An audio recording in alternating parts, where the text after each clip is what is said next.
Welcome to the Widowed Mom Podcast, episode 242. If self-care feels terrible, you're probably doing it right. Welcome to the Widowed Mom Podcast, the only podcast that offers a proven process to help you work through your grief, to grow, evolve, and create a future you can truly look forward to. Here's your host, Master Certified Life Coach, grief expert, widow, and mom, Krista St-Germain. Hey there, welcome to another episode of the podcast. It's been a minute since I recorded a podcast. It was actually pre-holidays, and here we are post-holidays. You will be hearing this in mid-January. So since then, holidays were great. Family all got together. Everybody was healthy and well. Hugo's 50th birthday was a couple of days after Christmas. That felt like a big milestone to me. He was 42 when he died, and not having him here for 50, it was hard. But I let myself feel all of it. I let myself miss him and celebrate him, be sad for what I lost and be grateful for what I have. And it felt like the and experience that I want all of us to have. So that was a good thing. My daughter went back to Costa Rica. Well, actually, as I'm recording this, she is on her way back to Costa Rica. She's not actually there, but she decided, having fallen in love with it as a freshman in college last year, that she would go back and do online class from there. And she found a hostel that she could volunteer in and get lodging there for free, essentially in exchange for work, and study from there and have a grand old adventure. She is a brave one. I was not that brave at 20 at all. I didn't even want to leave the city that I lived in. Neither here nor there. She will have a great time. I will miss her terribly. Again, embracing the and I will go and visit her once, if not twice. I'm planning that right now. Because who doesn't want to go to Costa Rica and work from there? That's a really nice thing about having a job that allows for the kind of flexibility that my job does. I can do this from anywhere that has internet, which is a beautiful thing. So that's that. And then also, I'm not sure, but it's possible that there might still be a spot or two left in my advanced coaching certification in grief and post-traumatic growth coaching program. We start on January 23rd. There might be a spot or two left as this episode releases. So I want to let you know that in case you heard me talk about it and you intended to do it, in case you never heard me talk about it and now your ears are perked up, coachingwithkrista.com/advanced coaching certification. You can find all the information there. But basically, I want to make sure that people who want to coach grief are comfortable coaching grief. This is not for brand new coaches. This is for people who understand the model, the self-coaching model, which is Brooke Castillo's model. I will not be teaching the model in this course. You have to already understand it. You don't have to be a life coach school certified coach, but you do need to understand the model and be able to use it. And this is really for people who feel called to help others in grief, even if they don't intend to be grief coaches, but they're holding back. It really bothers me when I think about the amount of people who aren't getting the kind of powerful coaching that they need because their coach is holding back. And I understand why we hold back as coaches. I really do, because it took me a while to get comfortable, years, honestly, if I'm really being truthful, to get as comfortable as I am now. Also, though, I think we can fix that in a relatively short order if we work together. So that's why I created that advanced certification. I want people to come to it who love coaching, but want to feel really good about coaching grief and might be holding back because they're worried about doing harm, because maybe they don't feel like they understand how to stay out of the pool and be empathetic. They're worried they might be too empathetic. They might fall in the pool and not be able to pull themselves out. That's what this certification is for. So if there are spots left, then when you go to that website, it should still work. If you go to that website and it says, sorry, we're full, then disregard, and I'll catch you next year. Okay, so let's talk about self-care and why, if it feels terrible, you're probably doing it right. Because I think, first of all, we don't talk about self-care in a way that is accurate or helpful. So we want to clear that up first. And also, as women, and specifically as widows, we struggle more with the idea of self-care, even when we are defining it accurately, than I want us to. And so that's what we're going to talk about. What we think self-care actually is, what it actually is, why we struggle as women with it, why we struggle as widows with it, and then 3 things that we can do about it so that we actually start doing more of it, even though it does feel terrible. So, self-care. I wonder what comes to mind when you think of self-care. Like if you're picturing it right now, what are you picturing? I know what I used to picture when I thought about self-care. I thought about pedicures and manicures. I thought about getting a massage. I thought about vacations by the beach, alone time, shopping. I thought about things that felt maybe luxurious or extra, not necessary.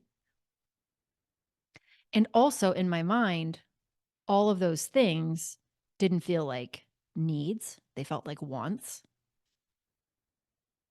and they felt a little selfish. And having coached enough women and widows specifically, I know I'm not alone in that. I know that that's what most of us are taught to believe self-care is. And that's not actually what it is. Well, it is whatever you decide it is. Okay? But what I'm offering to you is that I don't want us to define self-care in that way. Self-care to me is not a luxury. It's not a thing that we like could do if we wanted to, but it's extra, but we don't really need it. Self-care is not indulgent. It's actually when we're taking really good care of ourselves, when we're taking care of our physical needs, of our emotional needs, of our mental health. And it doesn't necessarily happen in a salon. In fact, it most often doesn't. It looks more like setting boundaries and having difficult conversations and telling people no when we want to say no, even though we're so used to saying yes, right? It looks like feeling our feelings. Nobody likes me when I say that, but truly, it looks like allowing ourselves to process emotion. It looks like learning what's going on in our mind so that we can decide whether it's helping us or not. And if it isn't, changing it. That's not what shows up in the movies, is it? What shows up in the movies is shopping and spa days and Bellinis. And that stuff is great and fun. And by all means, if you want to do that stuff, great. I love it. I get manicures and pedicures every couple of weeks. I haven't been doing it lately, but I'm pretty good about getting a massage consistently since Hugo died. Wasn't good at that before.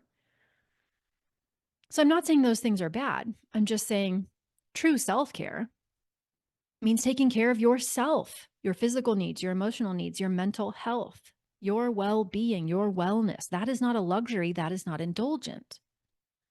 But it feels terrible. And why does it feel terrible? Well, number one, it feels terrible because if you're listening to this podcast, you're probably a woman or you were socialized as a woman. And guess what women have been taught? Women have been taught, take care of other people first. Put yourself last. Your job is to care for the well-being of others. That's what I was taught. Social conditioning. Social conditioning tells women that taking care of ourselves is indulgent, that taking care of ourselves is selfish. I mean, yes, we can call it that if we want, but listen, it's important. It's critical. It's not a luxury. But are we told to prioritize ourselves or are we told that we're supposed to take care of everyone else? And also, what are the messages that we've received about productivity and doing it all and being perfect and excelling in all the places and getting A's in everything? Right? We're supposed to be great at work. We're supposed to take care of all the kids' needs. We're supposed to take care of our friends, take care of our bodies. Like, we're supposed to do all of these things, like do it all. Is that familiar to you? because that's what I was trying to do for a long, long time. And that's before I became a widow. And then when you become a widow, whole different dimension of drama as it relates to self-care, right? Because now we're not even sometimes sure who we even are anymore. We don't feel like we know what planet we're on in a way, right? We're dealing with the profound effects of grief, the hormonal changes, the sleep changes, the daily life changes. The person that we used to talk to about our day is no longer there. All the responsibilities that they handled, we're now trying to do. So before we were trying to do it all with their help, now we're really trying to do it all. And so as a widow, already believing that self-care is selfish and already having very full plates and to-do lists, right? Before we became a widow, then as a widow, it's like next level burden, next level mental drama. Oh, and then also, when we actually pause and take care of ourselves, sometimes our brain jumps up and tells us that we're being, we're not grieving right. How dare we focus on ourselves during this awful time? It's like a no-win situation. So from that perspective, doesn't it make sense that taking care of yourself feels terrible? You were essentially taught that doing it makes you selfish and greedy, and that is probably the worst insult most women feel like they can hear. You're already trying to prove your worth and your value by doing all the things and putting yourself last and taking care of everyone else first. And then life throws at you the loss of your person, partner, spouse. And now you're trying to do even more. And oh, by the way, you're trying to take care of your kids. And I don't care if they're grown, they're still your kids. You're still trying to take care of them. Then self-care kind of becomes this, or can become, a should. Remember we talked about a should for a year and how should thoughts feel like you know what. But this is why it feels so terrible. Oh, and I also want to remind us all that sometimes if self-care looks like setting a boundary with someone, right? If you're used to telling someone in your life, yes, yes, yes, when you don't really want to do that anymore, then it's so natural and normal to be uncomfortable with telling them no, because the no means they might reject you. And to that primitive part of our brain that associates rejection with death, their no is really scary. And so, of course, changing that relationship, even when we know it's not working for us anymore, even when we know we want it to be different, we know it would be healthier if it were, it still can feel so terrible to a part of us to actually make the change, to actually say no, to actually show up honestly and authentically. And I don't know about you, but one thing I can tell you that losing Hugo did for me is it made me wake up to the realization that life is super short. Kind of knew that before, but this was like, whoa, okay, it can all be taken away. It can all be taken away, which then is the perfect opportunity for us to reassess, for us to take stock. How am I living my life? Do I like the choices I'm making? Do I like how I spend my days? Do I like who I spend my time with? Is this how I want it to be? Am I being true to myself? Am I living the life that I want for myself? Now, of course, that doesn't even have anything to do with wishing your person would come back, right? That's just like saying, okay, check in with yourself, sister. So you might be feeling the pull to be even more honest, to be even more authentic, to make even more changes than you were before because of what you've been through. And guess what that means? That means more people can reject you. That means more people can disapprove of the choices that you make and how much time you spend with them or don't.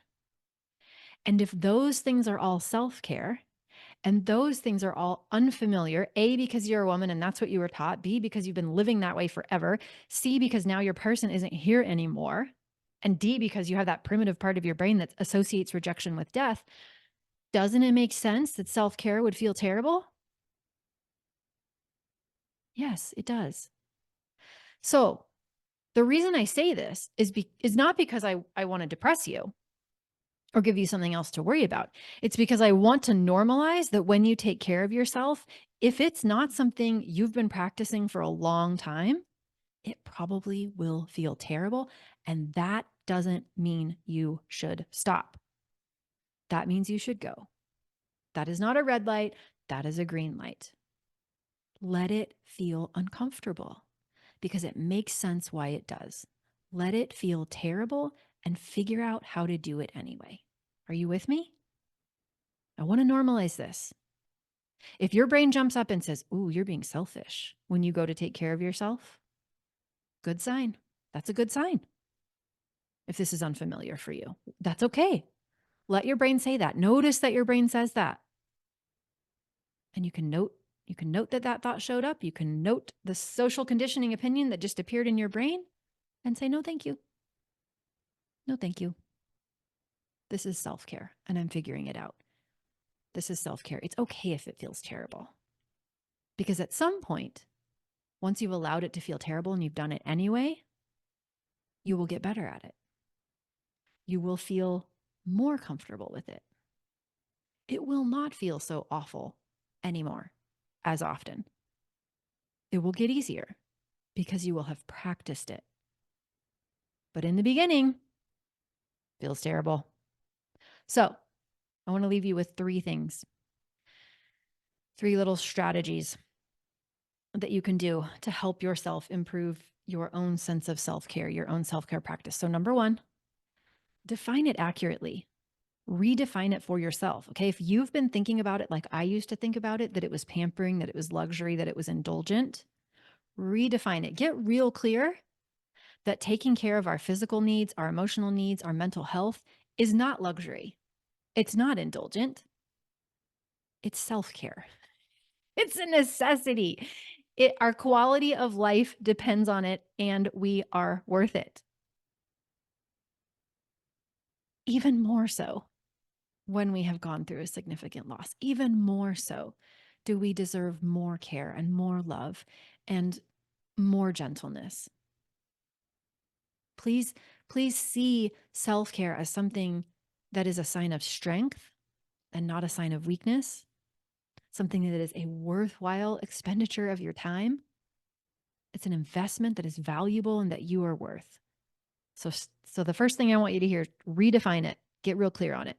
Number 2, just let it be uncomfortable as you start small. Doesn't have to be big, but even when it's small, it will still probably feel uncomfortable. If you have decided that it is really important to you to, like, this is what I see in my coaching program sometimes.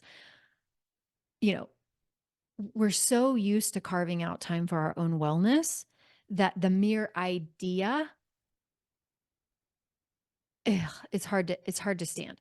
So I will see women in coaching calls who really have to, with kids who are old enough, right? Some people have little kids and they need to be available to them because their little kids are literally could, get into things and hurt themselves, and they want to be available to them. But for those that have older kids, even grown ones, right?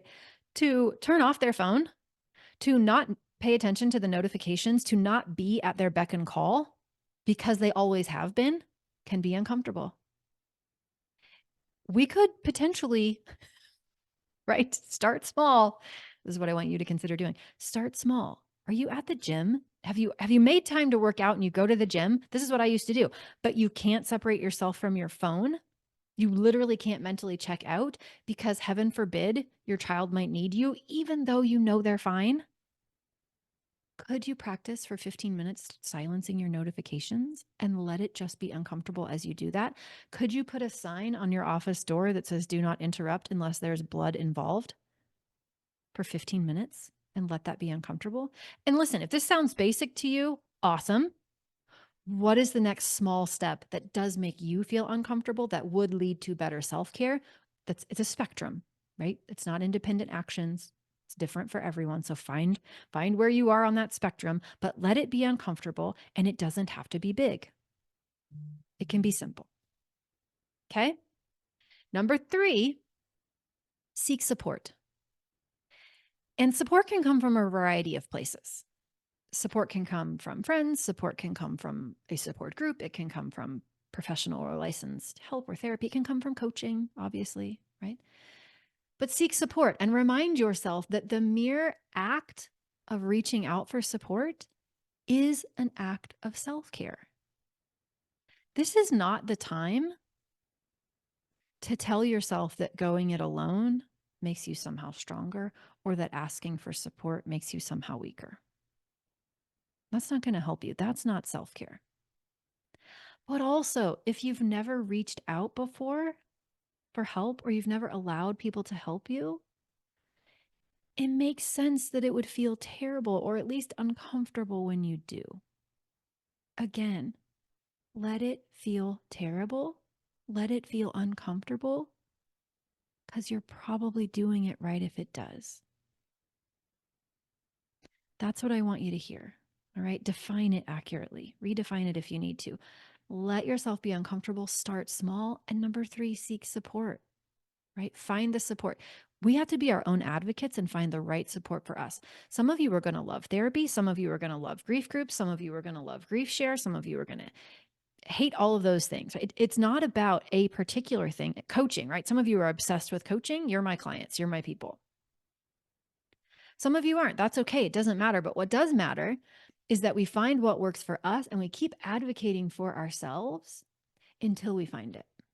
We keep experimenting and trying new things until we find what feels good and useful to us. That is self-care. And sometimes that requires quite a bit of trial and error and testing and experimenting. And that's okay, because you're worth it. You're worth it.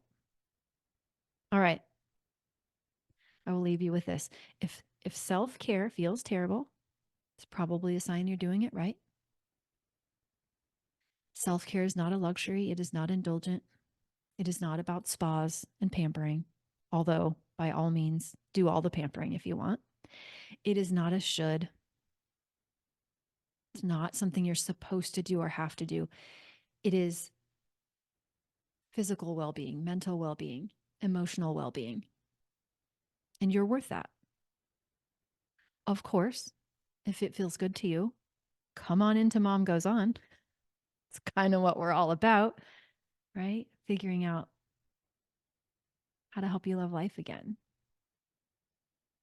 And self-care with practice, even though it feels terrible now, it will feel easier as you do it. So don't quit. Keep going until you actually believe you're really good at it and it doesn't feel so awkward to you anymore. Okay? Okay. That's what I have for you this week. I love you. You've got this. Take care, and I'll see you next week. Bye-bye. If you like what you've been hearing on this podcast and want to create a future you can truly get excited about even after the loss of your spouse, I invite you to join my Mom Goes On coaching program. It's small group coaching just for widowed moms like you, where I'll help you figure out what's holding you back and give you the tools and support you need so you can move forward with confidence. Please don't settle for a new normal that's less than what you deserve. Go to coachingwithkrista.com and click Work With Me for details and next steps. I can't wait to meet you.